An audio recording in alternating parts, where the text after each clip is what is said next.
Netherland میں police نے فلسطین کے حق میں احتجاج کرنے والوں پر لاٹھی چارج کرتے ہوئے درجنوں مظاہرین کو گرفتار کر لیا۔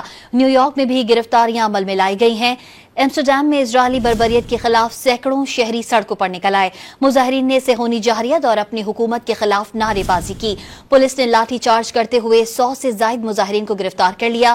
ادھر نیو یارک میں بروکلین کے علاقے میں سینیٹر کے گھر کے سامنے مظاہرہ کیا گیا۔ مظاہرین نے حکومت سے اسرائیل کی فوجی امداد روکنے کا مطالبہ کیا۔ نیدرلینڈ میں پولیس نے فلسطین کے حق میں احتجاج کرنے والوں پر لاٹھی چارج کرتے ہوئے درجنوں مظاہرین کو گرفتار کر لیا۔ نیو یارک میں بھی گرفتاریاں عمل میں لائی گئی ہیں۔ ایمسٹرڈیم میں اسرائیلی بربریت کے خلاف سینکڑوں شہری سڑکوں پر نکل آئے۔ مظاہرین نے صہیونی جارحیت اور اپنی حکومت کے خلاف نعرے بازی کی۔ پولیس نے لاٹھی چارج کرتے ہوئے 100 سے زائد مظاہرین کو گرفتار کر لیا۔ ادھر نیو یارک میں بروکلین کے علاقے میں سینیٹر کے گھر کے سامنے مظاہرہ کیا گیا۔ مظاہرین نے حکومت سے اسرائیل کی فوجی امداد روکنے کا مطالبہ کیا۔